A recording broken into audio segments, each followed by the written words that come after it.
Dear students, now we are starting renal handling of glucose. Reabsorption of the glucose occurs almost completely in the PCT, proximal convoluted tubule. It occurs only transcellularly. As it is transcellularly reabsorbed, so it has three steps, that is from tubule to cell, from cell to basolateral space, and from basolateral space to peritubular capillary, from tubule to cell. Due to the activity of the sodium potassium ATPase, that is at the basolateral membrane, there is the presence of the sodium potassium ATPase, and this causes the entry of the potassium to potassium and exit of the 3 sodium, and this which causes a craving of the sodium within the cell. So due to the activity of sodium potassium ATPase at the basolateral membrane, the tubular cell of the tubular cell, electrical and concentration gradient is produced. There is the within the cell there is the less amount of the sodium is present, and this draws sodium from the lumen to the cell as there is craving, and this downhill movement of the sodium liberates energy which draws glucose against concentration gradient by using sodium glucose transporter SGLT at the branch border. At the branch border there the sodium SGLT is present, and this SGLT causes entry of the glucose with help of the sodium, as the sodium is entered within the cell due to the sodium craving downhill movement, and this is secondary active transport. Why it is secondary active transport? That is downhill movement of the sodium, there is the energy released by the sodium potassium ATPase is used here, and by this glucose entered against concentration gradient. 90% of the filtered glucose is reabsorbed by the SGLT2 at S1 segment of the proximal convoluted tubule, and at the rate of the 1:1 ratio, মানে একটা sodium এবং একটা glucose reabsorb হচ্ছে এই রেশিওতে, and 10% reabsorbed at S2 segment by the SGLT1, that is S2 segment SGLT1 and S1 segment SGLT2, just উল্টোটা, and here the ratio is the 2:1, that is দুটো sodium একটা glucose absorption হচ্ছে. SGLT2 is inhibited by the plant glycoside, that is the florigine. It is a competitive inhibitor of the SGLT2 inhibitor carrier and the competitive inhibitor of the D-glucose. From cell to interstitial space. At the basolateral membrane, the glucose diffuses out of the cell by passive facilitated diffusion with the help of the carrier GLUT, that is glucose transporter, and the GLUT2 is present at the S1 and GLUT1 present at the S2 segment. From the interstitial space to peritubular capillary, here the glucose enters by the bulk flow. এবার sodium গ্লুকোজটা প্রথমে first enter হলো within the cell by the SGLT দিয়ে, এবার from cell to basolateral space by the GLUT দিয়ে, এবার at the বেসোলাটারাল স্পেসে অনেক গ্লুকোজ জমে গেল, এবার বাল্ক ফ্লো দিয়ে তোমার পেরিটুবুলার ক্যাপিলারিতে এন্ট্রি হচ্ছে. তাহলে আমাদের যদি গ্লুকোজ রিঅ্যাবজর্পশন আসে আমরা তিনটে স্টেপস বলবো. Glucose transport in peritubular in kidney is not influenced by insulin. এখানে ইনসুলিনের কোনো রোল নেই, যে ইনসুলিন থাকলে গ্লুকোজ অ্যাবজর্পশন হবে তা নয়. এবার আমরা একটু দেখে নিই যে glucose absorption. This is the PCT cell and this is the branch border. At the branch border here is the SGLT is present, and so as this is the sodium potassium ATPase, sodium exit from the cell, potassium enter from within the cell, and there is a 3 sodium exit from the cell, so there is the 2 potassium enters, so there is the concentration and electrical gradient is produced, and sodium enters as downhill movement, and this carries the glucose by SGLT. SGLT2 at the S1 segment and SGLT1 at the S2 segment, and within the cell the glucose is present, and this glucose exit from the cell at the basolateral membrane by GLUT, and at the basolateral membrane glucose এবার অনেকটা হয়ে গেল, এবার এই glucose enters within the cell, that is step 3, this is the bulk flow.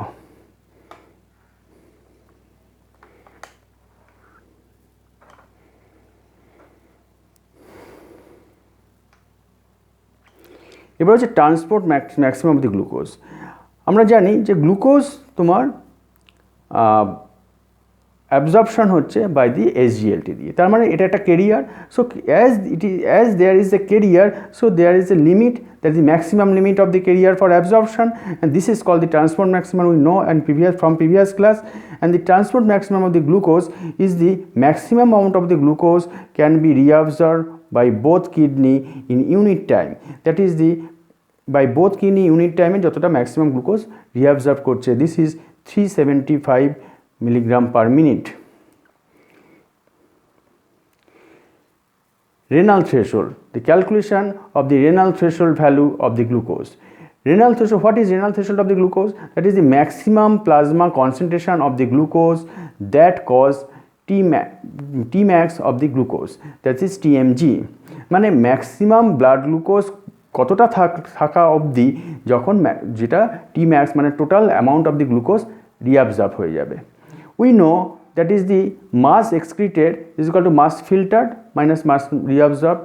Here কি হচ্ছে up to the Tmax the mass excreted is 0, যে up to the Tmax অবধি কি হচ্ছে কোনো গ্লুকোজ মানে এক্সক্রিশন হচ্ছে না। So mass filtered is equal to mass reabsorbed. Mass filtered কি plasma concentration of the glucose and into GFR, and mass reabsorbed হচ্ছে TMG of the glucose, Tmax of the glucose, TMG. So plasma concentration of the glucose is equal to TMG by GFR, so it is the 375 milligram per minute divided by the 125, GFR হচ্ছে 125 milliliter per minute, so is equal to 3 milligram per ml or 300 milligram per DL, 100 milliliter. So the renal threshold is 300 milligram per DL. So glucose should appear in urine after that, মানে after renal threshold the all reabsorption হয়ে তোমার এরপরই একমাত্র যে সমস্ত saturation of the SGLT হয়ে যাবে, তারপর এক্সট্রা যে গ্লুকোজ সেটা তোমার পড়ে থাকার কথা। But in case of in practical we find that the venous blood renal threshold is the 180 milligram per DL and arterial blood 200 milligram DL. এর আর্টেরিয়াল ব্লাডে 200 মিলিগ্রাম DL এর পরে তবেই আমাদের চলে আসছে দেখছি আমরা ইউরিনে গ্লুকোজ। কেন হচ্ছে সেটা? মানে আমরা 300 নর্মালি থিওরিটিক্যালি কী হওয়ার কথা, 300 মিলিগ্রাম ব্লাড গ্লুকোজ থাকলে তবেই তারপরেই একমাত্র ব্লাড ইউরিনে গ্লুকোজ আসার কথা, যে টিম্যাক্সটা হচ্ছে আমার তারপরে মানে আমার রেনাল থ্রেশহোল্ডের পরে গ্লুকোজ আসার কথা, কিন্তু আমরা প্র্যাকটিক্যালি দেখি তার অনেক আগেই দেখি ভেনাস ব্লাডে 180 এবং আর্টেরিয়াল ব্লাডে 200 মিলিগ্রাম পার DL এর পরেই ব্লাড গ্লুকোজ ইউরিনে গ্লুকোজ চলে আসছে। And this discrepancy must be explain by the phenomena call this play. It is very much important, তোমাদের ভীষণভাবে আন্ডার গ্রাজুয়েটে ইট ইজ ইম্পর্টেন্ট পার্ট এবং ভীষণভাবে কোশ্চেন আসে। What is play? What is play? Play is the appearance of the glucose in unit time, in appearance of the glucose in urine much before the theoretically calculated threshold value, and derivation of the glucose reabsorption curve is called the splay. মানে আমাদের যে that is the what is play, that is the appearance of the glucose in urine much before the theoretical value, যে 300 milligram DL এর অনেক আগে থেকে আমার চলে আসছে, যে 200 আমার 200-এর কাছেই আমার চলে আসছে ইউরিনে গ্লুকোজ। অ্যান্ড দিস ইজ, এবং এটাকে যদি আমি গ্রাফিক্যালি প্লট করি, দ্যাট ইজ একটা কার্ভ পাবো, এই কার্ভে দেখা যাবে যে এটা হচ্ছে ইট ইজ বিকামিং, যে এটা কার্ভ স্ট্রাকচার হচ্ছে in spite of the acute bending, that is the curve bending হচ্ছে, and this is called this play. আমি তোমাদের ছবিটা দেখাচ্ছি, দেখে নাও ছবিটা।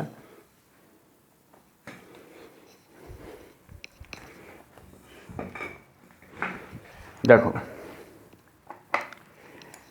This is the x axis, this is y axis, this is x axis and this is y axis. x axis এ কি আছে?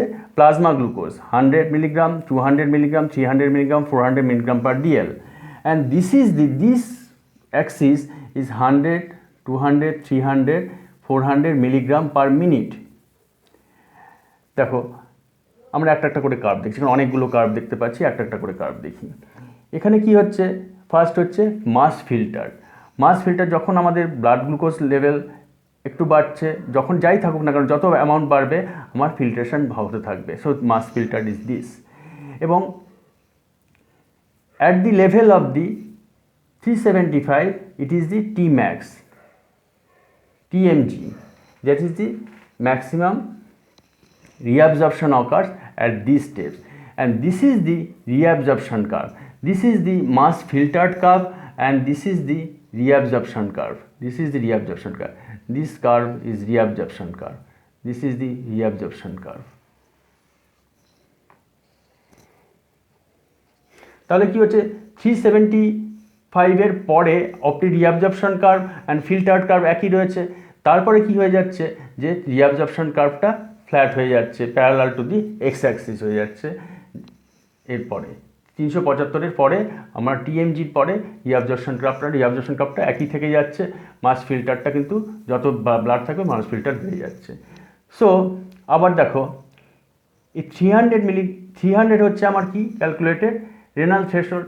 300 মিলিগ্রামের পর ইউরিনে গ্লুকোজ আসছে, নর্মালি থিওরিটিক্যালি আসার কথা, বাট ইন প্র্যাকটিক্যাল আমরা দেখি যে এই যে 300 এই যে 300-এর অনেক আগে থেকেই আমার 375-এর অনেক আগে থেকে এই রিঅ্যাবজর্পশন কার্ভটা অ্যাকুট থেকে বেন্ডিং হয়ে যাচ্ছে, স্কার্ভড হচ্ছে, অ্যান্ড 200-র পর থেকেই আমার এক্সক্রিশন কার্ভটা হয়ে বেন্ড হয়ে যাচ্ছে। This bending is called the splay. তাহলে এটা বুঝতে পারলে যে তোমার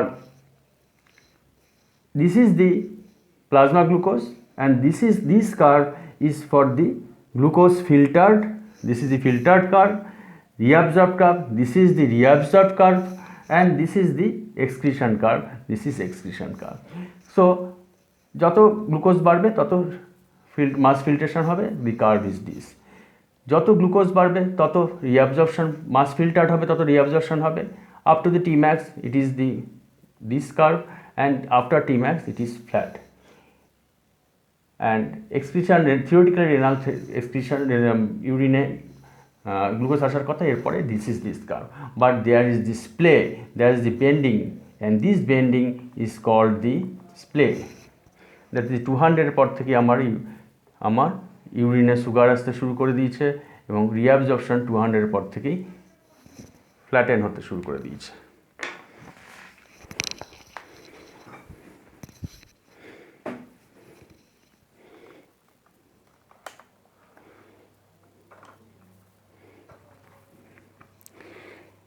What is the cause of this splay? Splay occurs due to the nephron heterogeneity. এই স্প্লেটা কেন হচ্ছে? আমার তো থিওরিটিক্যালি দেখলাম 300-এ হওয়ার কথা, কিন্তু এখানে 200-তেই হয়ে যাচ্ছে কেন? দুটো কজ, একটা হচ্ছে nephron heterogeneity. All the nephrons are not identical, সমস্ত নেফ্রনগুলো আইডেন্টিক্যাল নয়। So some TMG, some nephron has the low TMG, so excrete glucose much before the calculated threshold value. কিছু TMG, কিছু নেফ্রনের TMG বেশি, কিছু নেফ্রনের TMG কম, যেগুলোর কম সেগুলো অনেক আগে থেকেই এক্সক্রিট করতে শুরু করে। 2 নম্বর হচ্ছে kinetics of the glucose transport. এটা ভালো করে বোঝো যে glucose is transported by SGLT। আমরা জানি all the carrier can be, that is the SGLT can be utilized only when the number of the glucose exceeds the number of the carrier. যখন আমার SGLT, ধরো একটা ঘর আছে, একটা ঘরে আমার দুটো দরজা আছে, একটা দিয়ে এন্ট্রি হচ্ছে, একটা দিয়ে এক্সিট হচ্ছে, আর ঘরের দেওয়ালে আমার 10খানা SGLT রয়েছে। এবার আমি যদি শুধুমাত্র 10টা গ্লুকোজ মলিকুলকে ছেড়ে দিই তাহলে কী হবে? এমন নয় যে আমার ঘরটা একটা হতে পারে, আরেকটা দরজা বন্ধ, এবার শুধুমাত্র ঢুকলো, অনেকক্ষণ ধরে থাকলো, তাহলে 10খানা SGLT বাইন্ড করতে পারবে, এবার খুলে দিলাম পরেরটা, সেখান দিয়ে ব্লাডটা বেরিয়ে যায়। কিন্তু এখানে একটা কন্টিনিউয়াস প্রসেস, ঢুকছে বেরিয়ে যাচ্ছে, ঢুকছে বেরিয়ে যাচ্ছে। তাতে কি হচ্ছে যে আমার 10টা SGLT একই টাইমে 10টা গ্লুকোজকে ধরতে পারবে না, তার আগে কিছু বেরিয়ে চলে যাবে। তার মানে যে আমার রেনাল থ্রেশহোল্ড হওয়ার আগেই গ্লুকোজ কিছুটা বেরিয়ে যাচ্ছে। আর একমাত্র 10খানায় স্যাচুরেটেড হতে পারবে কখন? যখন আমার ব্লাড লেভেলটা 10-এর বেশি থাকবে, যখন গ্লুকোজের নাম্বার অফ গ্লুকোজ অনেক বেশি থাকবে, তখনই 10টা ক্যাপচার করে নেবে। বোঝা গেল যে একটা ঘরের চারিদিকে 10খানা SGLT রয়েছে, আমার 2টো দরজা আছে এবং সব কন্টিনিউয়াস ফ্লো, লোকের ফ্লো হয়ে যাচ্ছে। এবার 10খানা ডাকাত, আমার যদি ওই 10খানা লোক, ভালো লোককে ধরতে হয়, তাহলে তাদের তো ওই ফ্লোর যদি কিছু এসকেপ করে যাবে, কিছু পালিয়ে যেতে পারবে। সেটাই হচ্ছে যে বিফোর অনেক আগে থেকেই এটা বেরিয়ে যাচ্ছে glucose. And this is the so all carrier can be filtered only when the number of the glucose exceed the number of the carrier. So there is always escape of the some glucose in urine much before the saturation of the carrier. বোঝা গেল? Applied renal glycosuria. What is renal glycosuria? That is the glycosuria caused by the renal cause. Here the defect in the SGLT2 and the defect of reabsorption of the glucose, renal threshold decrease, SGLT2 যদি defect হয় তাহলে renal থ্রেশোল্ডও কমে যাবে। So glucose present in urine, কাজে normal glucose যে লেভেলে blood glucose থাকলে ইউরিনে glucose আসার কথা, তার অনেক আগে থেকে ইউরিনে গ্লুকোজ প্রেজেন্ট থাকবে। 2 নম্বর হচ্ছে SGLT2 ইনহিবিটার। এটা খুব প্রমিসিং মেডিসিন, একদম modern medicine, that is the gliflozin. দ্যাটে তোমরা জানতে পারো, কারো বাড়িতে খাচ্ছে বাবা বা কাকা বা দাদু ঠাদুরা, যে ক্যানাগ্লোফ্লোজিন, ড্যাফাগ্লোফ্লোজিন, এটা হচ্ছে একদম modern medicine used in treatment of the T2DM। তার মানে দেখো, আমার SGLT2কে যদি ইনহিবিট করি তাহলে কিছু গ্লুকোজ অ্যাবজর্পশন হবে না। গ্লুকোজ অ্যাবজর্পশন হলে গ্লুকোজ ইউরিন দিয়ে চলে যাবে, তাহলে ব্লাড গ্লুকোজ বাড়বে না। অ্যান্ড এটা তার সঙ্গে সাইমালটেনিয়াসলি করবে, কী করবে? বিপি কমাবে। কেন বিপি কমাবে বলো? বিপি কমাবে তার কারণ হচ্ছে এখানে সোডিয়ামের রিঅ্যাবজর্পশন হবে না। সোডিয়াম রিঅ্যাবজর্পশন না হলে সোডিয়াম ব্লাড সোডিয়াম কমে যাবে, ব্লাড সোডিয়াম কমা মানে বিপি কমে যাবে। সো আজ এই অবধি হলো।